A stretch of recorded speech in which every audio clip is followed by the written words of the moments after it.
Survivor specialist Phil and Alexa are back with what will be the first in what we hope is a complete series of 20 interviews.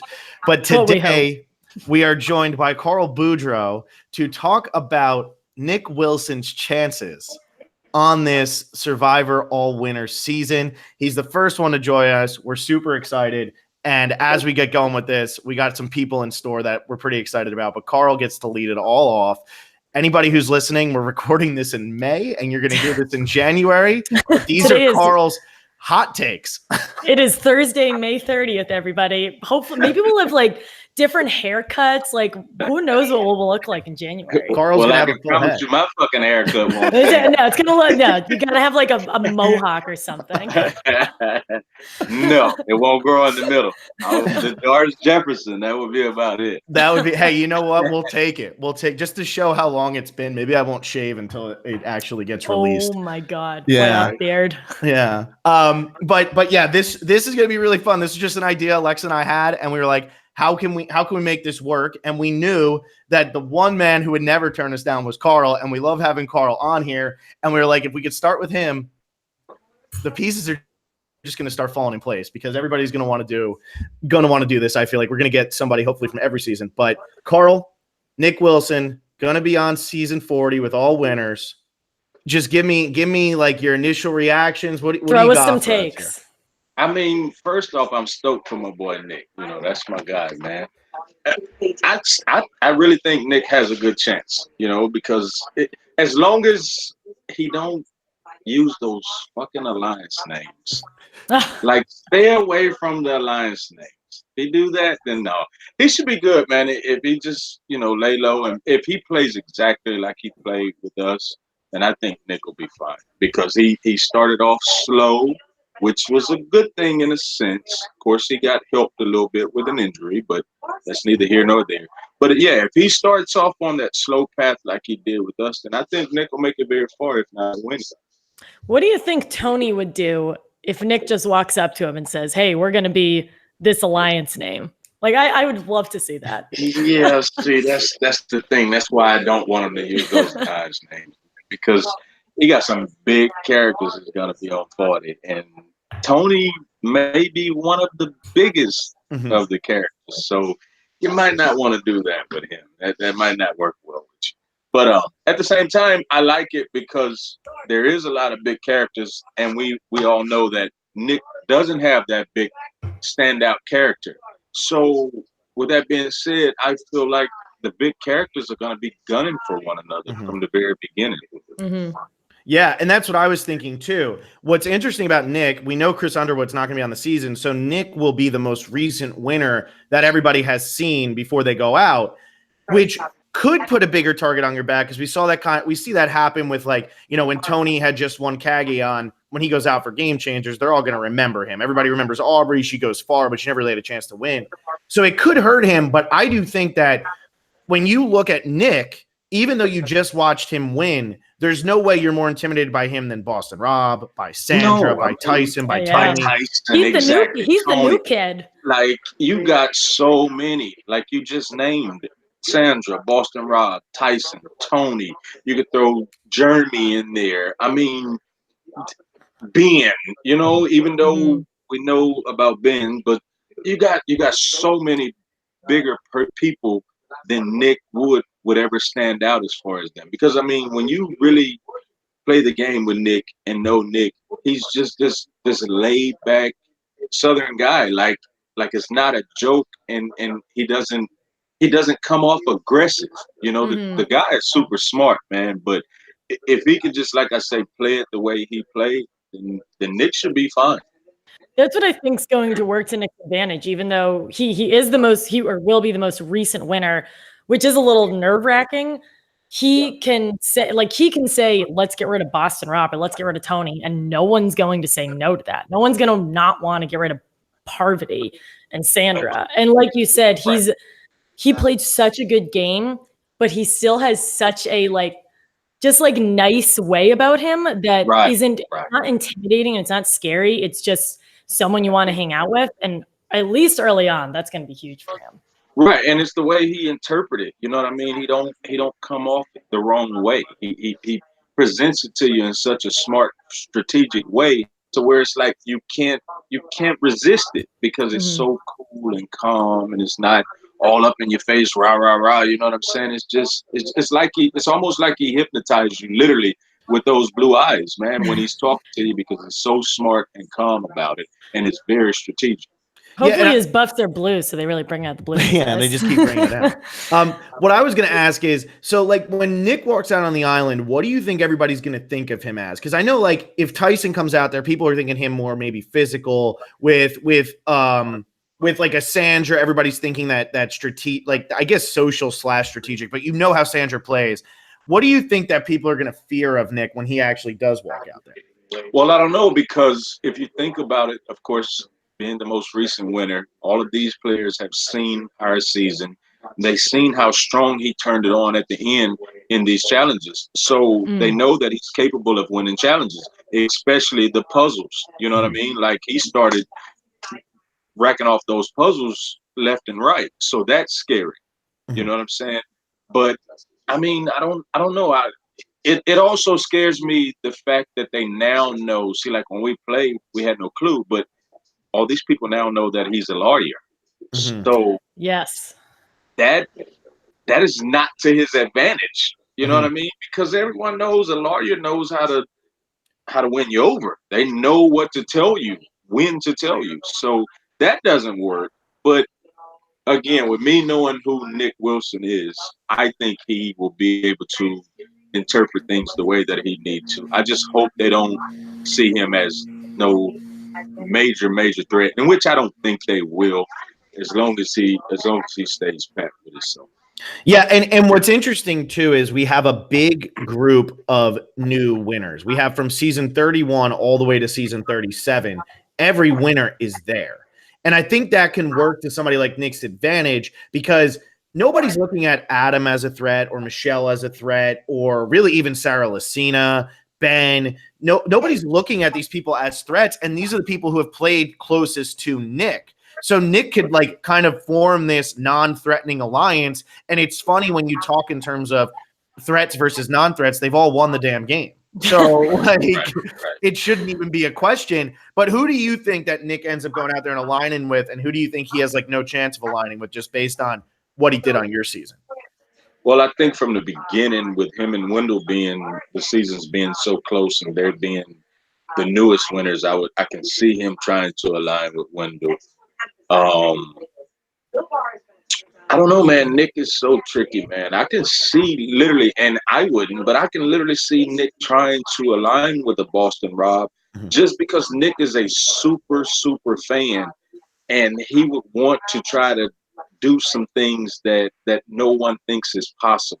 You know what I'm saying? So I can see him trying to go after some stuff like that, even trying to align with a Tyson, because Tyson is very intelligent, you know. So I can see Nick kind of sort of drawn to those type of people, just to be able to say, okay, I aligned with them, but then at the same time, I was able to overcome them and outlast them. Yeah. And with these winners from more recent seasons, like you just said, Phil, it'll be really cool to see, like, are Ethan and Danny, and I guess Sandra's different because Sandra's played more recently. Are they going to like have a fundamentally different game from how Nick and Wendell and Ben and Sarah are playing? Because he might kind of naturally be drawn to them because they probably played more similar games than Nick would have played with Denise or Kim, for example. Is he there? That was to you, Phil. Oh, that was to me? Anybody can take it. Oh, I thought this was to Carl. Open-ended question. Whoever wants to take it. I figured Carl it was so and good I of are a in question. standoff here of like who's going. I thought Carl was on delay, but I guess he wants me to answer. And you know, it was a really, really well posed question. With It a lot was. of thought. Yeah. So that's your best question ever, Alexa. I got to quit the podcast. It was the best. Yeah, Alexa drinks one sip of wine. You're drinking wine? Is that what that is? I'm drinking a little bit of wine. Yeah, I'm having. That's what it is. It's Thursday, May 30th. The super intelligence is leaking out. That's it. That's it. Well, I will say, I do think that he aligns more closely with the newbies, but I could see him aligning with maybe Ethan Zahn.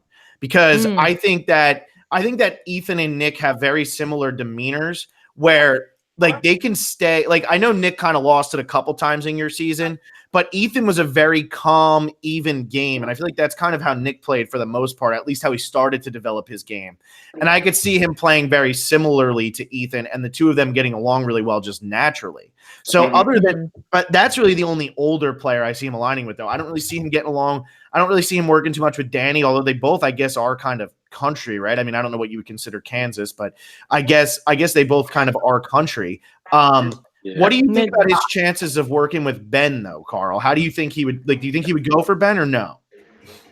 You know, I really don't know if he would go for Ben because I mean I hate to say it, but Ben really didn't.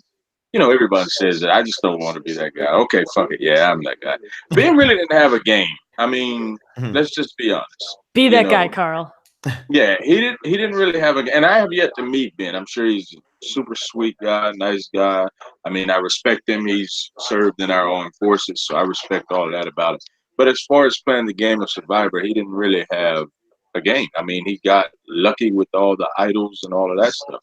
So I don't know. Nick may try, but I, I don't know. It's kind of puzzling, man, because at the same time we really don't know. It's kind of hard to do something like this when you don't know what the theme is going to be about. Mm-hmm. You know, kind there of could be sort more of like twists. We don't. right. There That's could what be I'm that. saying. I mean, is it going to be like a Edge of Extinction? Do they get a chance to come back in, or I mean, how many twists and turns and idols and all.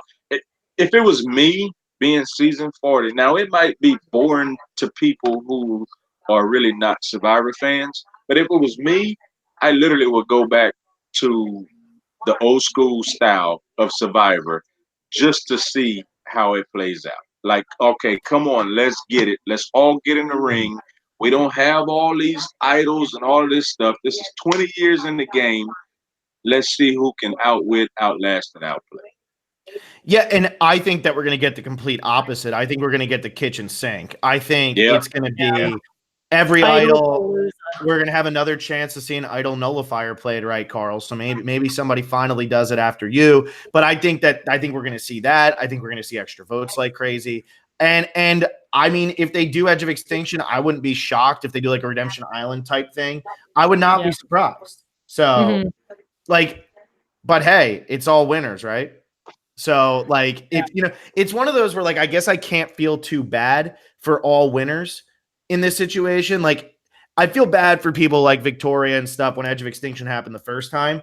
But I guess I can't feel too bad for all winners because they should be smart enough to vote the people out as soon as they get back in the game, or just not vote for them to win because you've already made it 39 days. Like, is Nick Wilson really going to sit down and vote for somebody who got voted out and got back in when he's already won the game playing 39 days? Exactly.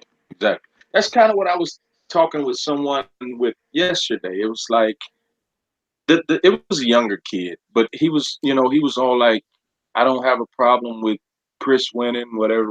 And I was like, well, I don't have a problem with him winning. I said, but for me, being a person that played the game of Survivor, it just made me realize even more, because I felt that way when I was in the game, that whole patting your resume stuff kind of sort of doesn't really matter.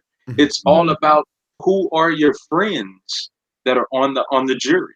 You know what I'm saying? Because if you think about it, he didn't have a real resume. You know what I'm saying? It's just he had more friends on the jury than anyone else had, than Gavin had, or than Julie had. I mean, it's just that simple. So it makes you think, okay, this whole out there trying to make all these big moves, do you really have to make all those big moves? It's what made me question it. Of course, I was never one to do all the big stuff from out of here and there. Let's just play the game. Let's just take it slow and steady, and don't create no drama between anyone that you're sending to the jury, and you may be okay. Is how I felt about it after seeing season 39, and I think the same thing will take place for season 40. You just play smart, make it to that final three, make friends with whom you need to make friends with that's going to be on that jury, and you'll be okay. I don't really think the whole big move thing is going to come into play. Well, and if you look at the winners who are on this season, name ones that made huge moves and also won in the season that they made these huge moves. There's not many. They made smart moves that ended up being the big move that put them in the winner's circle, but they didn't make like when War Dog votes out Wentworth. That's a huge move. And then he gets voted out next. So like, I think that these people, they played the smartest game, and I think they're going to try to outsmart each other again. I actually think the big moves in 40 is going to hurt you more than it would help you because of the personalities of all these people. They're going to take it personal. They're not going to take it like you made a great play or a great move. They're going to take it personal that you did whatever you did to get them voted out versus looking at it when they're sitting on that jury saying, oh, well, that was a good move you did when you voted me out. No, Sandra Diaz-Twine is not going to be happy that you voted her out. I mean, let's just be honest. You know what I'm saying? So no, it has to be done in a way of more or less like, okay, I want to get this person voted out, but I'm going to put it on Alexa to help me get that person voted out so that all the heat is on Alexa and not myself. Yeah. Because all of these personalities, they're not going for it. Yeah, I'm completely with you guys. And like you said, Phil, like the two names that pop out to me as people who made huge moves and won are Tony and Sarah, which is funny because they were all started off on the same season. But we always talk about how people can make whatever moves they want. People can pad their resume however they want. People vote for the person that they like. And so on a season where all of those people know why they won, I think you're right, Carl. I think that the social aspect is going to be so much more important than ever of the season. Yeah. It's going to be huge. Absolutely. And I wonder which people are going to try to make I guess certain players feel like they're going to have to make the big moves in order to stay in the game. You know, I feel like that's going to be like Boston, Rob, Sandra. They're going to have to feel like they have to make some sort of moves. Like we even saw Sandra do it in Game Changers. She felt like she had to play a little bit different of a game.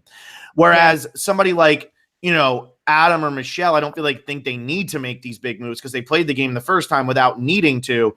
I think Nick falls somewhere in the middle of that. I think Nick will have to make one or two moves to win the game, but I don't think he's going to have to go out there like a bat out of hell on day one. I think he's got to keep it I think he's got to keep a low profile early and then start to pick up, you know, midway through the game.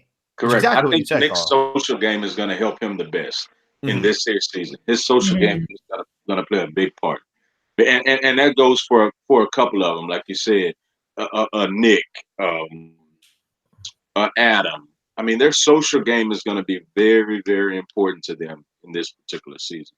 And if they're smart, they know which players are strong or, you know what I mean, that likes to run things. So you just have to fly under that radar. For me, I would. Like I said earlier, I would align with a Boston Rob. I would try to align with a Sandra because that's a huge ass shield for me. Yeah, I mean, you know what I'm saying? So that's kind of how you have to go into that. Don't try to be the man or the queen in the very beginning. You gotta start off slow. That's Rob's the shield to end all shields. It was really what happened in Game Changers, I feel like, where it was just like Sierra went out too hard. She gets voted out before even Tony. You know what I mean? And then Tony goes home because he played too hard. It's if you're playing too hard, that's when you're going to end up going home early in a season like this because it's like, well, they're being crazy. Let's just get rid of them. All right, sounds good. Let's do it. We don't even know the tribes. You don't know anything. But Carl, I'll put you on the spot, and hopefully we get a chance to put everybody else on the spot when they come on to this. What place do you think Nick is going to be? Like, what's his ceiling? And, like, what do you think would be, like, the lowest, the worst he would finish?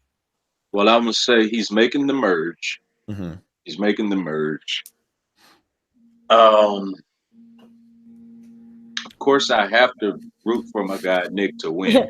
Nick, if you're listening, it's nothing.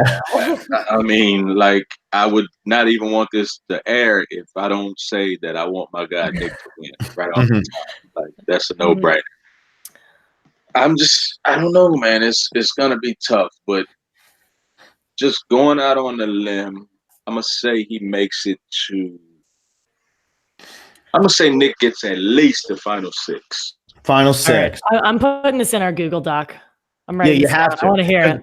I want to hear what everybody else has to say about their winner, too, because I feel like everybody's going to have the same thing that Carl just said, where it's like, well, I want my guy to win, but where do I think he finishes? But I think that Nick is one of the players who has a better chance no matter what the breakdown of the tribes is, no matter who he's sitting on, no matter when swaps happen, idols getting played. I think Nick is in a pretty good position because early on, he's not over-threatening, but he's also not the weakest player. He's not somebody who I see running around looking for idols like a crazy person right away. I think that's going to be somebody else who's doing that, who feels like they're in more trouble. Well, we know Tony going to do it. Tony's going to do it. Exactly. Done there, done that. We know that. Yeah, he has to be on a tribe with Tony.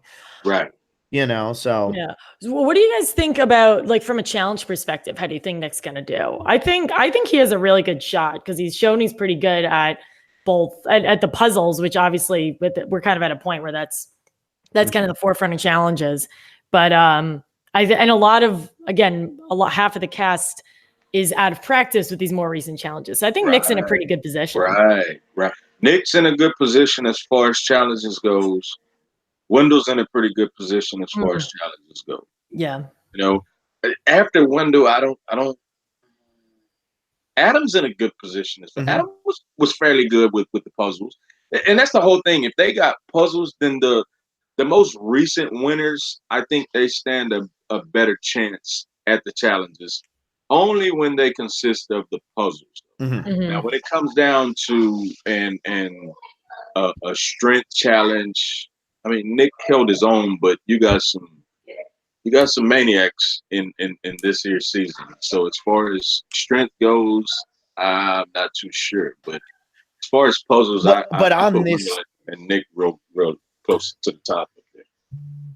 And what's crazy though is on this season, Adam and Nick are the two youngest people. Like it's Adam, Nick, Sophie, and Michelle. Those are the four youngest people. The only four people in their 20s on this season, which makes me think that even if Nick wasn't great in physical challenges on your season, Carl, I feel like he's got to be good in challenges against people who are now in their 40s or late 30s.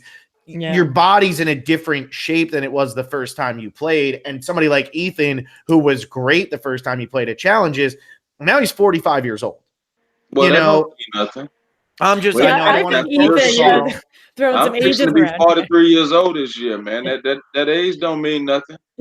I just wonder, when you're that far out of practice like Ethan is, it's going to be, 15, 16 years since he's played. And now he's older. You don't think that he's going to struggle in the challenges? No, we're talking about, like, in the back of the school elementary challenges. I mean, as long as he still got his breath, then he's fine. Yeah. I have two things on this. I was actually going to say, I think Ethan probably will do really well because I don't know what he does now, but he was a soccer player. Like he's been in practice. The second thing that I'm curious about, are they going to do what they did in Second Chances and use old challenges and say, like, Danny did this football challenge and like Denise and Ethan and they all did these challenges. I feel like they might do that, which levels out the playing field a bit. I feel like they should. I mean, yeah, that'd be awesome. If you competitive, if you athletic, then that age don't mean nothing, man. I'm just gonna be honest with you, Phil. I was 42 years old when I was playing, and I went out there as a smoker. If I went out there to, you know what I'm saying, prepared, not smoking, and got my win, I guarantee you, every person that was on my season will tell you how competitive and athletic my ass is. And I was the third oldest on my season. I mean, it's just, if you got it in you, you got it in you. This ain't like we're putting on pads and playing, you know what I'm saying, professional tackle football. It's an obstacle course, basically. I guess what's in my head, and I just looked up a picture of Ethan, and Ethan still looks very fit. I guess what's in my head is when they announced Island of Idols, Boston Rob came looking out not quite as svelte as he used to be. So I think that's what was in my head, is like, if everybody's doing that, then you're going to be in trouble. But but not everybody is like Ethan's that. Not everybody's like that. Ask Alec. Just ask Alec how fast I am in a foot race. Just ask him. I will. I'm going to call Alec right now. Foot race? I want to hear this. Even if you look at the challenges, when me and him started head to head, I had the lead every single time. I'm talking just straight out running. Like, that don't mean nothing, man. If you got it, you got it. It's just that simple. And you think Nick's got it, but not necessarily in the physical challenges? I think he got it. He's not gonna be one of the best in the physical challenges. Now he's gonna hold his own. But yeah, I don't think he's gonna be. I mean, you got some beasts, man. You got Jeremy Collins, you got Wendell. Yeah, Jeremy. We you haven't got, even talked about yeah, I Jeremy. mean, you know what I'm saying? Yeah. I mean, you got some people. Ben ain't no slouch. I mean, like you said, Ethan. I mean, you got some people, man. Tony's a big guy. I mean, I haven't seen what Tyson is looking like these days, but he wasn't, you know what I mean, a slouch. I mean, Yeah. you got some people. You got some people. We haven't mentioned a thing about Yule. You know what I'm saying? Yule, yeah. I mean, you know, you got some physical characters on there. There you go. I mean, it's going to be, I'm really excited to see this just to see how they all interact. Because every one of these players was really good at something on their season, at least one thing. Right. Now, what happens when you find somebody who's just as good as that one thing you were, who's going to have to play like a similar game? You know what I mean? So I think that Nick, the one thing that works in Nick's favor is I don't think many of the players out there have played that similar of a game to the game that Nick played. No. Whereas, like, you know, Michelle didn't go to tribal for like the entire first half of the game, but her and Denise played similar games where it was all social. There wasn't anything else. It wasn't really much strategy. There was strategy, but it was mostly social. There wasn't really much physical to them. But I don't feel like Nick has somebody who really played a game the way that Nick played his game. True enough. And you got some of the women that's on there that's physical as hell. Kim was great. Take a Kim, Sarah. You know what I'm saying? I mean, you got some women on there that hold their own and will make some of the guys look like they have no business being on this perch or whatever it is they own. You know what I'm saying? So yeah, it's gonna be fun to watch. To watch. We're at about 28 minutes. We said we keep them to a half hour. The last question we should ask you, Carl, because we need your official winner pick for Survivor Season 40. Who you got? Should we say it can't be their person? Yeah, if it's not Nick, who you got? Yeah, well, I like that. Your non-Nick winner pick. I want Nick to win it. I have been making it at least a final 6, but my non-Nick winner pick, it has to be my Survivor idol, man. It has to be Jeremy. There you go. It is. I think Jeremy's got a good shot. That's always been the guy I've looked up to as far as playing Survivor. It was like, if ever I got a chance, I just want to play just as half as decent as that guy did, and I'm good.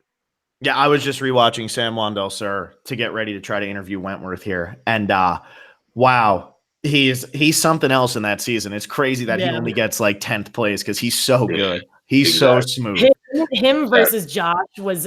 Oh, I wanted so much more out of that. That was so good. What is this going to be? Jeremy's third time playing? Third time. Yep. Time. Yeah, third, because he played that one, then he played Blood versus Water with his wife. Okay. Well, that was San Juan del Sur, and then he did Second Chance. Well, okay. When he won. Yeah. He won Second Chance. Yep. Yeah. Right. Yeah. So there you go. Jeremy. All right. So Jeremy's my winner pick. Nick's making it at least the final 6. I'm gonna rate at least. You heard it here first, people. Yeah, hopefully you win. Yeah, this is fun. It's gonna be really funny to re-listen to these in January or whenever we do release this, because these takes are gonna be wild, and especially if there's a twist that is announced early on, like who knows? Right. Exactly. You should. What were you gonna say, Carl? You had something. You should just came up with an order. How do you think people are going to get voted out? Oh my god, that's the game we're going to play for this season. I want in on it. Carl, you thought of it. It's like a pool. You know what I mean? Like we're just going to have a Survivor pool. Oh, I'm about it. I'm all about it. Change up the fantasy game. I'll be down for it. You know what I mean? There's some of us that just love you guys that'll be down. Well, for those of you who are listening in mid-January, we're actually interviewing War Dog for his exit press in about an hour. So assuming he hasn't been murdered by a Twitter rampage, we'll involve him. We'll involve him in this fantasy game. Oh my god. War Dog's the best. Gosh, it's been a wild day. It's funny. I don't even think he knows we're doing this right before he's about to get our exit press. Probably don't know, but by the time he listens, chat though, he'll be old news by the time he listens. Yeah, who's War Dog? What's a War Dog? But the Godfather's still going strong. That's what matters. Hey, I'm like I'm like Bryson. Just keep me relevant, damn it. Oh I'm my always God. fun. Always Bryce is fun. the Shit. best. You can always Bryce is have the fun. best. I've been on my best for behavior. I'm only drinking Dr. Pepper this time. Oh, There you go. Making up for you're Alexa better drinking than the I wine. am. Well, now that Oh, now that people are, you people in January who are listening, War Dog's coming on. I think someone needs to be a little liquored up for this. right. Well, you better fix you another one. You better fix you another one. Yeah. We are terrified. Yes, it did. He already said he's gonna have to get off of Twitter once he finishes podcast, so that he can study for his test. He's got to take the bars. So Yeah. that important life event he's got to do. Yeah. That guy's a character. We had so much fun with Yeah. Oh my God. Well, Yeah, it's crazy. that's our first one. For anybody who's listening to this in January, hopefully that means that there's 19 more videos. There might be a few less because we might have one person do multiple. Looking at you, Troy, Zan. So we'll know obviously by that time. But we feel like we have the connection to everybody. We have a couple locked down, but right now Carl's the one we're filming. So we don't even know where this is going. But we have no idea what's happening. If you're listening in January, we hope that everybody who's about to come out 5 minutes after Carl is just as exciting as Carl. Right. They just don't get it. Carl's the best. Carl's the guy, man. That's Uncle Carl. In my third person War Dog voice. I'm the Godfather. The Godfather's the shit. That's it. When you send your emails to people, do you say the Godfather or do you say I? No. The Godfathers. Because I'm still behind, man. Davey tries to get me, man, to get more into the whole social media stuff and all that. I don't know. I just can't get into it. He wants me to get a cameo, and Davey's he finally all talked about me that. into getting Facebook. You know what I mean? So I finally started a Facebook, and it's just I don't know. It's too much.